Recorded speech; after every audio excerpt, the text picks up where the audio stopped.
Hey folks, super stoked to be here at Dodger Stadium with my good friend Joe Sena.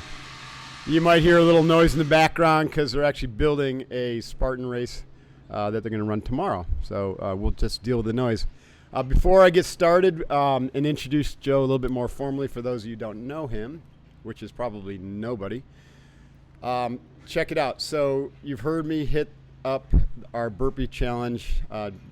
Joe and I love burpees. They're the ultimate machine for getting into great health and fitness. But there's another reason we love burpees this year. It's because we want to suffer for all the vets who suffered for us and are continuing to suffer. Did you know that 22 veterans a day are committing suicide? It's unbelievable. It's unbelievable. It's unsat. The system, as good intention as they are, has failed. So, by the way, any vet that is feeling like on the edge and just needs a race to like, it's on me. So we'll figure that out. Oh, that's a good idea. Yeah. Like if they're on the edge and they're feeling whatever they're feeling, like come do a race and you're back in the community. Well, that's what we're doing. So our Courage Foundation, I set up basically specifically to help vets suffering from post-traumatic stress. Because I'm so moved by like, how can 22 a day be committing suicide? I know how and why. They get into this desperate rut, deep depression, but then the cycle of regrets and it's an emotional pattern, and then it gets exacerbated by the drugs and the lack of mission and the lack of team, and even lack of exercise, maybe, and the lack of movement. And so everything that we do at Unbeatable Mind is going to be delivered through the Courage Foundation, but we have to raise money and raise awareness. So my tribe and I have committed to doing 22 million burpees this year. Nice. So we've committed. We've already got commitments to do about 8 million of these. Right. We've already committed to 125,000. I'll fill in the difference. I'll just do 14 million. I'll start today. There you go, Joe. Let's get started today. All right? Yeah. We're gonna have to get started right away. My commitment is 100,000 this year. Nice. That's a big number. I'm doing that 300 in increments, 300 a day roughly. Yeah. So number. Go to burpeesforvets.com to learn more. You can pledge for me.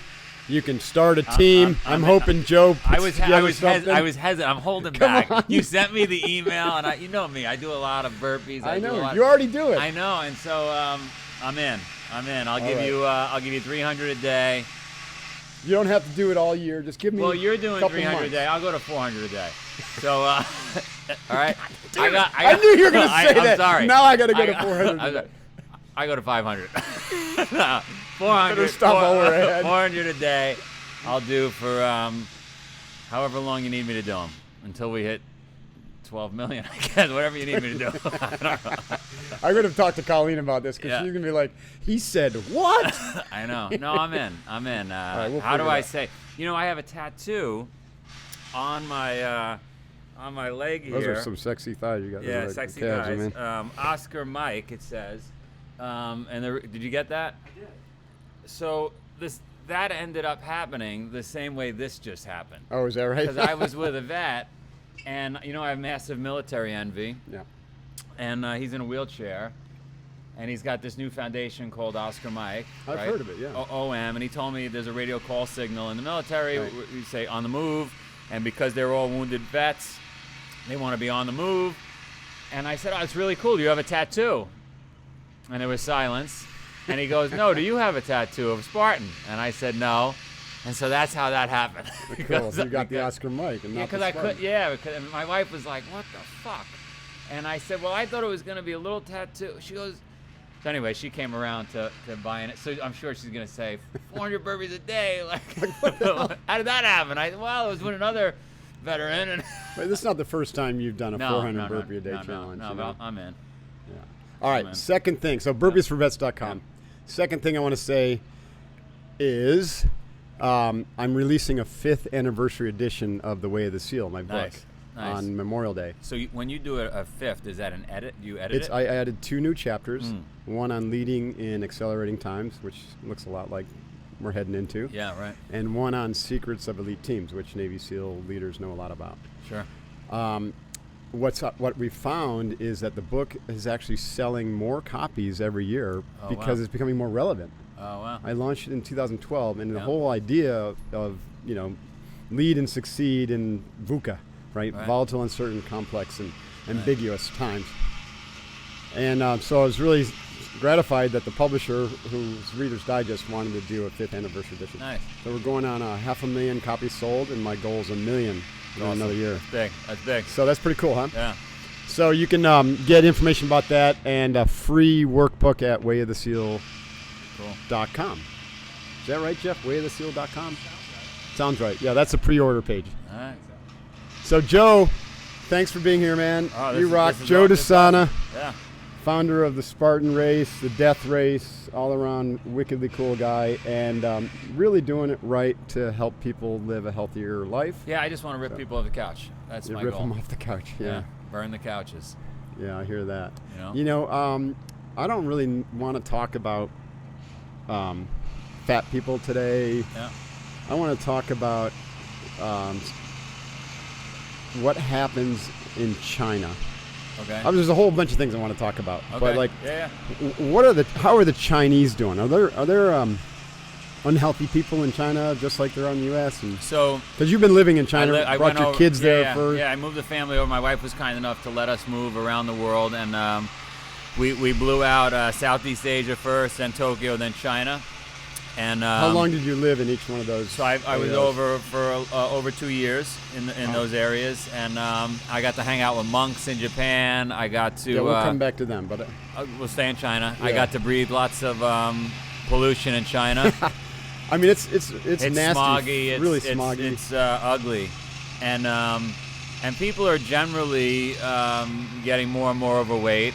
Sorry for this noise in the background. I can't tell them to stop building the course though. Put them behind schedule. Yeah, but I was confused. I didn't know if China was going to work. I didn't know if they were going to steal our IP, because you hear the rumors of it's so hard to do business. IP, they basically rip it off. They rip it off, and themselves. I didn't know what was going to happen. But I have to say it's been awesome. Has it? Good. It's been awesome. Are they embracing the race over there? There was a lot of resistance from smart people that we talked to there when we did the focus groups that said this will never work. They're not ready for it yet, and they're embracing it wholeheartedly. Mm-hmm. But what we learned is humans everywhere embrace it. So that part, right, that just happens, and they just deal with the pollution. They go, like you and I probably wouldn't go out and run in it, but it's just their everyday life, so they got to deal with it. They don't necessarily have supplements on every shelf like we do. Right. They don't have gyms on every corner like we do. When you do a Spartan race, you don't do it in the city, do you? Where it's all No, we don't do it polluted? in this, but that's small. It's everywhere. Is it really? I mean, you can go way out, right? Way out Is west. it mostly or carbon smog from fire burning? it's coming from all the factories, industries, all yeah. the industries. And by the way, not that you want to go down this road, but I bet New York City was like that in the Probably. turn of the century, right? a long time ago, yeah. So They're just behind us probably by 20 years. I know They're they're behind us. making moves to change all they're that. making moves, and the hotels are getting nicer. Every time I go there, you see things are getting nicer. But they're accepting what we're doing in a big way. By the way, the last time I was on your podcast, there were buses and cars in the background. I know, right? And there's an ice bath. That's right. And people spraying water in our face. That's Remember right, That was that's right. distracting too, yeah. Yeah, so I was a little nervous about coming on your podcast this morning. Maybe you're going to hang me from the stadium or something. But Well, we're on your turf now, so. But China, we'll have 20 races there this year. It'll be our biggest market in the world in a few years. No kidding. And people are wearing Spartan shirts now like it's like a badge of honor. Is it Spartan in English or in Chinese? We have it both ways. We have it in English and then we have it in Chinese. Did you pick up any Chinese? Ni hao, which is Ni hao hello. is hi. I even know that. I don't. Impress me. I'm not impressive. My kids speak a lot of Mandarin. I bet. But that must have been an incredible experience for them. Like, have you seen them really change and grow? Yeah, I would love to have done that with my son. It just didn't work out. But What's awesome is when I asked on the third year, like, hey, where do you want to live next year? I asked my oldest son, and he said, anywhere the food is good. So, like, when a kid becomes that malleable, right, and they're resilient and they're willing to go anywhere. We're in Canada now, and they picked up hockey because I needed to be close to China, right? So I'm in Vancouver. Right. I could do a quick flight over, but they picked up hockey right away, and the kids are awesome. They're healthy. I mean, I got nothing to complain about. So. Yeah. Oh, that's pretty cool. Yeah. So, are you making your way back to like Western style living for good? Do you think, or are you gonna? Do you speak French? Oui. No. There's a term, right? I don't know if I'm going to say it right. Fait accompli, like where You're done. You're done. Yeah. I'm done. You stick a fork in it. My wife basically said we're moving to Boston. Right. That's where our headquarters is. The board of directors has said to me, you're moving to Boston. Okay. Wow, this is starting to look like a real business finally. Starting to look like a real business. Normally a CEO, they said, is supposed to be in the office. And but I did good work. I mean, I went out and pushed the brand out around the world. And do you want to be that kind of CEO? I don't. But is there somebody else you can tag? They said that. They said, or we're going to get a CEO that it will be in the office. So, but my wife, is the CEO of our family, and she wants to be with her parents, and so we're going to Boston. How big is Spartan now? Give us a sense of like how many racers, how many races. I mean, you don't have to disclose revenue or anything like that. Yeah, 275 events, 40 countries, about 1.2 million racers will go through this year, incredible. and then 150,000 kids. So it's exhausting. Did you, when you had a vision for Spartan back when you launched the death race, I mean, did you ever imagine it to get like this? The only thing I could remember, and I've been filming, by the way, for 17 years, right? So when I say remember, like filming the race, you mean? Just filming this whole experience. Oh, I see. Yeah. Right? And so back in 2000, when I had the original idea, I thought maybe there were 50,000 people like you and I, if I could even put myself in your category. But you know what I mean? Yeah, that would I'll get let you out of stand their there for a little while. I'll stand there for a little bit. But get out of your comfort zone and do crazy things, and right? Maybe there are 50,000 people globally that would do it. And our first iteration of races were over 350 miles long. Right. So very few people showed up. Yeah. But that's what I wanted it to be like when you were in the military, right? Like that was the bar. It's like we started with Kokoro Camp. You know, we had 7 people. Exactly. And it's still that way. Our last Kokoro Camp, I think we only had 30 enrolled. Right. 20 showed up and 1 graduated. No, that's exactly. An Irish guy. Right. And he was like Irish, singing the whole time, having a good old time. He was drunk. He was probably drunk. I know. So very few people showed up, and I thought that maybe there'd be 50,000 people. And then in 2009, we said, all right, let's make it for the masses. Let's put something together that'll appeal to the masses. And so, that became your sprint series, or what was that? Sprint, Super Beast. The bigger challenge actually is now how do we do 100 million people? Right. Because I can't put 100 million people through so how do we sprinkle Spartan in everybody's life? Like you put out the book, so like what could we do to get people just doing something? Eat a little healthier. Right. So is there a product line in the future or something like that? I'm trying to figure it out. Yeah. It's tough, isn't it? It's tough. Scaling is tough. Yeah. We're struggling with that ourselves. Like the hubcaps are shaking on the car at this point, right? At least you have hubcaps. At least we have hubcaps. I don't even have wheels yet. Yeah. That's wild. I heard that, speaking of training, that there's a woman with MS running around your property right now. Well, maybe she doesn't have MS. Does she have MS? Marion said, let's just start with a woman. She's running around your property in Vermont. Oh, because we have a 500 miles. That's right. We have a 500-mile race going on. I forgot, on the farm. Yeah. And and so then you'd say, well, why would you put on a 500-mile running race? Right. And because those things. Because you can. It's very inspirational. Yeah. You might have one person. Exactly, but it motivates the rest of the world. Motivates everyone else. So that's possible. Yeah, that's why we do it. By the way, you've been on a farm. I have been on your farm. That's the greatest place in the world. It's awesome, yeah. It's all right. I mean, it's not San Diego with the sun and all that, but. Well, yeah, but during the summertime, it's pretty nice. It's pretty nice. And maybe for one weekend in the winter. Yeah, right. It gets cold. I'm from upstate New York, too, right across the. Lake Placid or where? I'm on Lake Placid is where I spend all my summers. Nice. And then just a little south of there. Got it. For my winter times. So I know how cold it gets. You know how up cold there. it gets, yeah. And it's getting colder. Yeah. You're getting global warming it's getting colder there. Yeah, I'll stay in San Diego. Thank you very much. So what does your particular daily training routine look like, and nutrition? I mean, how do you maintain my Joe, amazing physique and I look like Iron Man. So basically my theory is, I think you'll agree with this, that we can all do 100 miles or 500 miles or get through life's obstacles, except if we get injured. Yeah. And so I'm really focused on mobility and flexibility because I just don't want to be injured. I was lucky enough, my mom was into yoga and meditation and being a vegan in the 70s. Did she follow Maharaji or someone she followed like that? Swami Boa. Swami Boa. Okay. And then Sai Baba. And I know who Sai Baba is. Yeah, and so she got into all that stuff in the 70s, so that planted some seeds in my head, and I was resistant to it like any young kid would have been in an Italian neighborhood back then. But my daily routine is I've incorporated a bunch of those movements that I saw going on in the living room. I don't do the chanting, and I don't have beads around my neck, but I am doing a lot of those movements, and I do them religiously. I do them every day. Burpees are mixed in there. Some pull-ups are mixed in there. Burpee is just a slow or a fast sun salutation. Exactly. You know? Right. And all these movements, they do fit together like a hand in a glove. Right. Preparation for moving more aggressively, then you move aggressively, but you got to do it with the same principles as I agree. you learn in yoga, and then the recovery phase. Yeah, I agree with that. In fact, my passion right now, of course, I'm passionate about SEAL Fit and teaching executives, but it's Kokoro Yoga, which is my latest book, and that's basically to take what you just said and to teach people a personal practice for longevity using the principles of breathing, meditation, and movement. And the movement can include traditional asana, can include Tai Chi, Qigong, or just like a slow, methodical squat or 100 burpees, but done mindfully. I like that. It's incredibly powerful. Yeah. Anyways, someday I'll take you through a Kokoro Yoga session. We need more time, though. We need more time. We need an hour and a half. I did take a cold shower this morning preparing for maybe you were going to dunk me in an ice bath or something. Oh, man. That was so much fun. For you.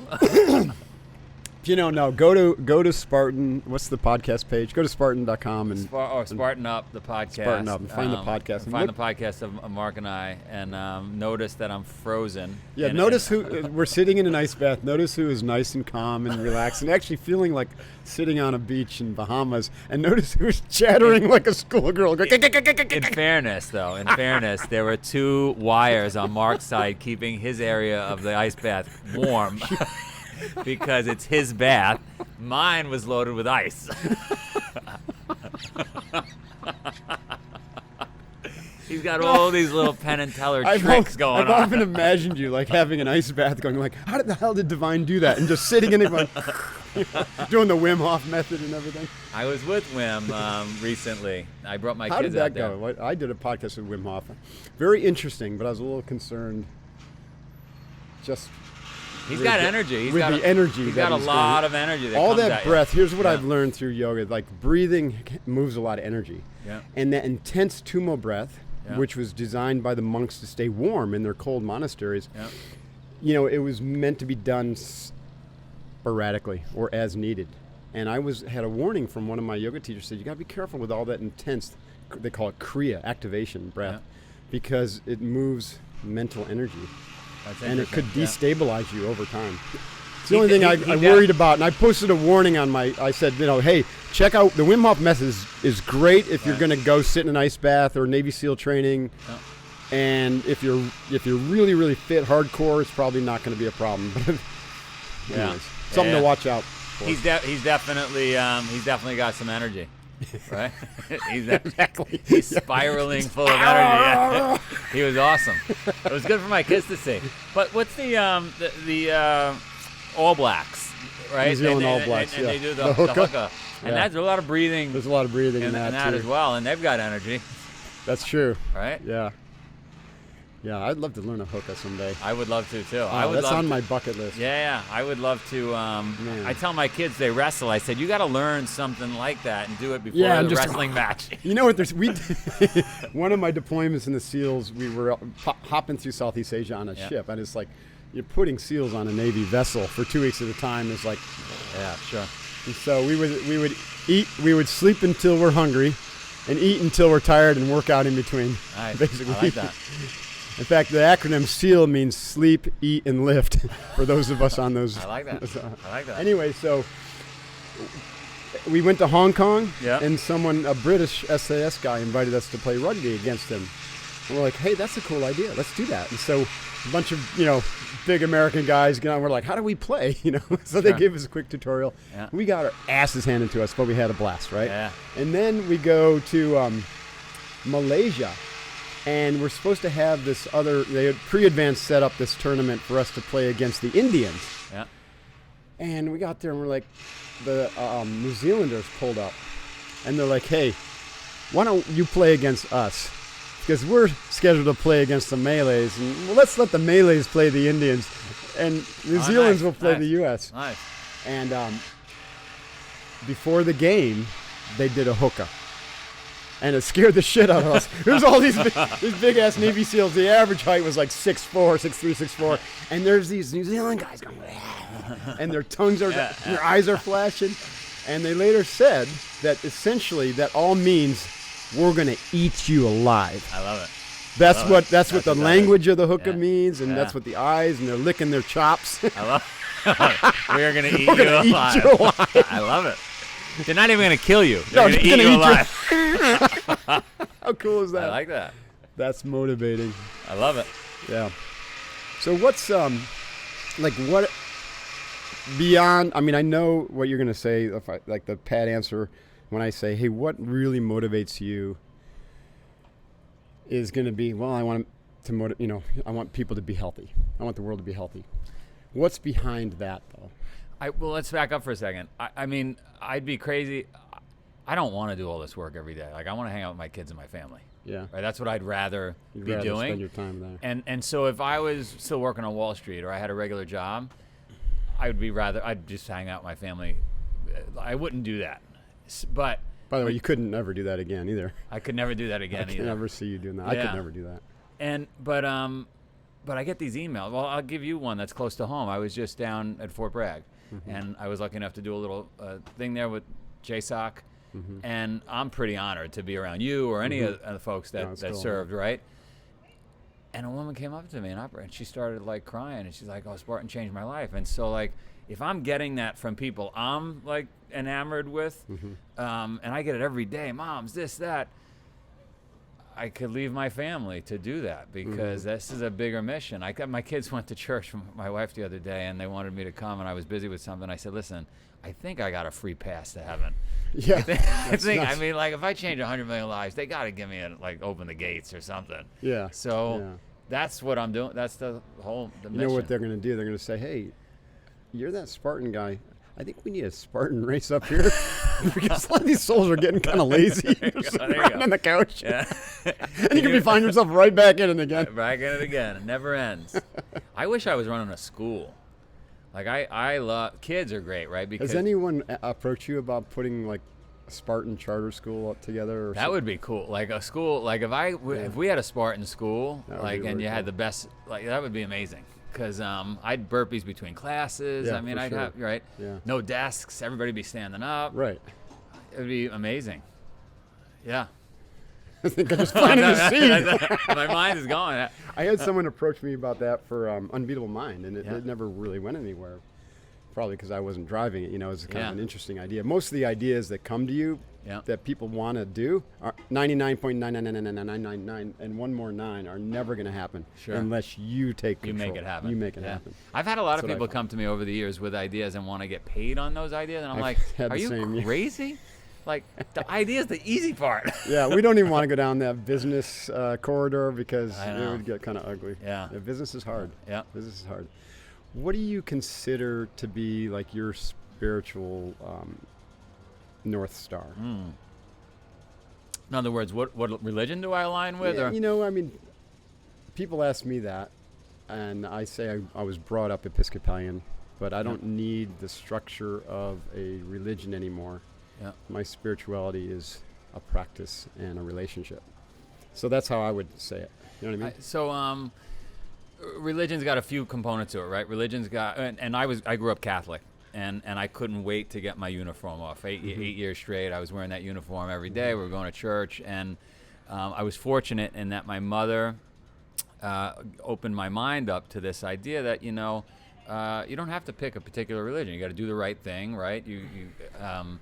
Religion's got these components. Yeah, one God, many paths. is Yeah, what many it is. paths, Yeah, right? It's got That's a a yoga belief, right? So your Yep, mom, yep. I see how she was. Metaphysical component, like where do we end up after life? You could have all these different opinions. We come back, right? It's got a ritual component. You and I love the ritual stuff, right? Like, let's keep this candle lit for 1,600 years. Let's get under a cold waterfall with the monks in Japan. So the ritual stuff I like. And then there's the ethical component, which I think we both are aligned with, which is let's do the right thing. Yeah. So Do good so, work Yeah, and- it doesn't matter to me. I think we're completely aligned. Like, if it's Catholic or Judaism or whatever it is, I want to do the right thing.